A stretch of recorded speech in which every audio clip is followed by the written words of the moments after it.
Assalamualaikum warahmatullahi wabarakatuh.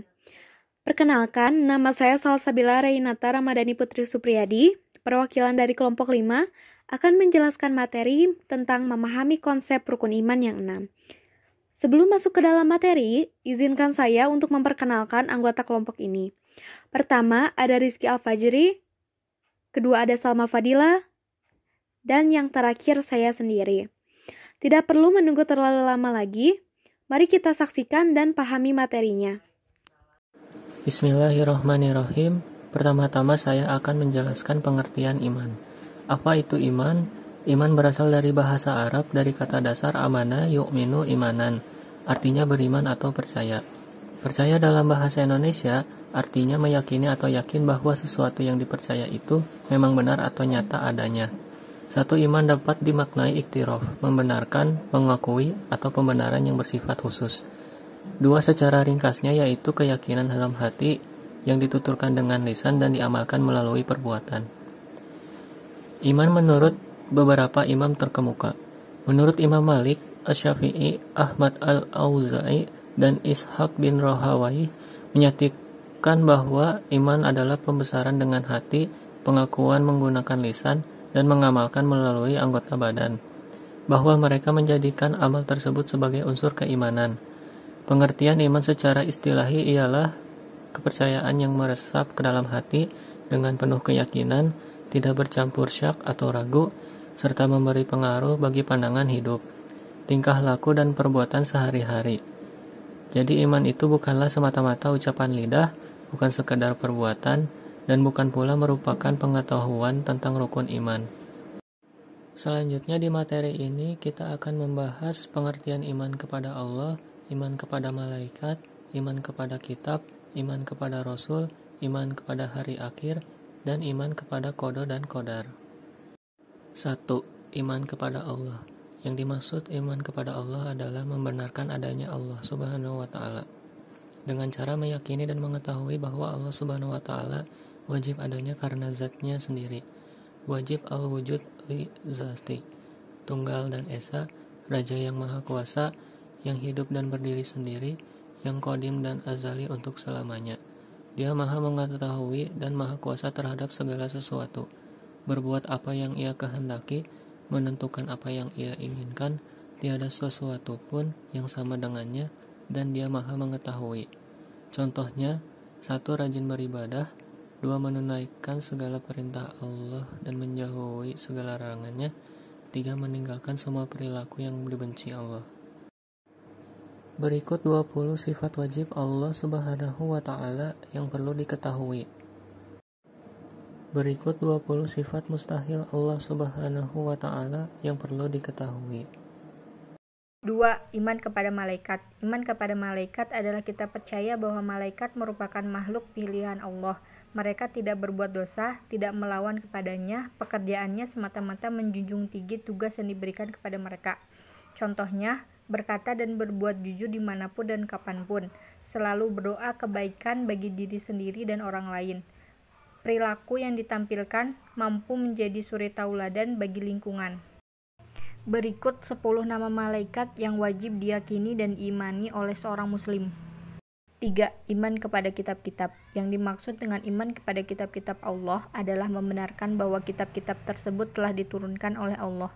Kitab tersebut diturunkan melalui firman-firman-Nya, ada yang disampaikan secara langsung kepada para rasul tanpa perantara, ada yang disampaikan melalui perantara malaikat, dan ada yang Dia tulis sendiri.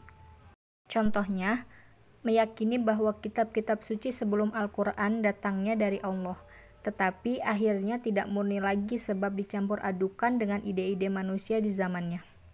Menjadikan Al-Quran sebagai petunjuk dan pedoman hidup dan tidak sekali-kali berpedoman kepada selain Al-Quran. Berusaha untuk mengamalkan isi Al-Quran di dalam kehidupan sehari-hari, baik di waktu sempit maupun di waktu lapang.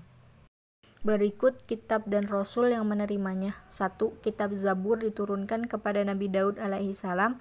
2. Kitab Taurat diturunkan kepada Nabi Musa alaihissalam. 3. Kitab Injil diturunkan kepada Nabi Isa alaihissalam. 4. Kitab Al-Quran diturunkan kepada Nabi Muhammad SAW. 4. Iman kepada Rasul-Rasul.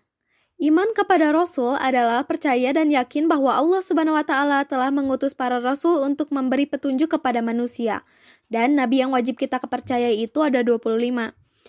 Contoh beriman kepada Rasul. 1. Melaksanakan amanah dari orang tua, amanah dari guru, amanah dari orang lain, maupun amanah agama. 2. Menjalankan ibadah-ibadah sunnah seperti yang dilakukan Rasulullah. Ketiga, berusaha sekuat tenaga untuk berjuang menegakkan kebenaran dan berjuang untuk mencapai kesuksesan dengan penuh kesadaran dan semangat mencari ridho Allah Subhanahu wa Ta'ala. Berikut merupakan nama-nama Nabi dan Rasul yang wajib kita ketahui. Seperti yang bisa kita lihat di dalam tabel, terdapat 25 Nabi yang wajib kita ketahui.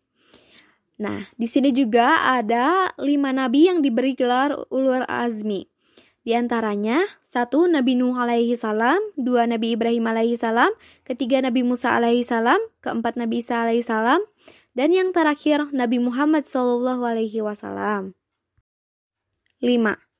Iman kepada hari akhir.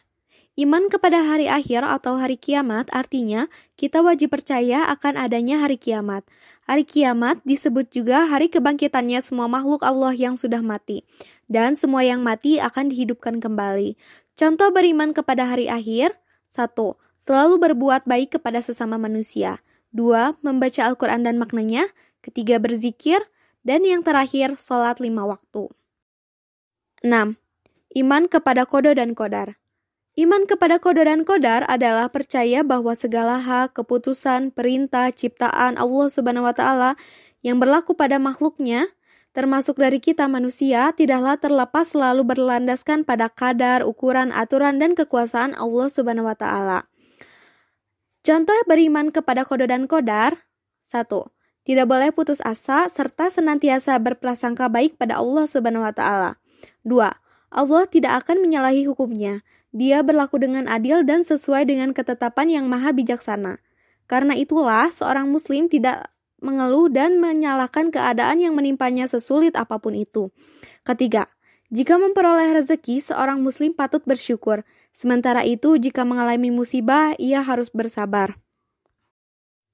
Kesimpulan dari materi ini, sebagai manusia biasa yang lemah, kita harus percaya bahwa segala sesuatu yang terjadi pada diri kita atas izin Allah Subhanahu wa Ta'ala.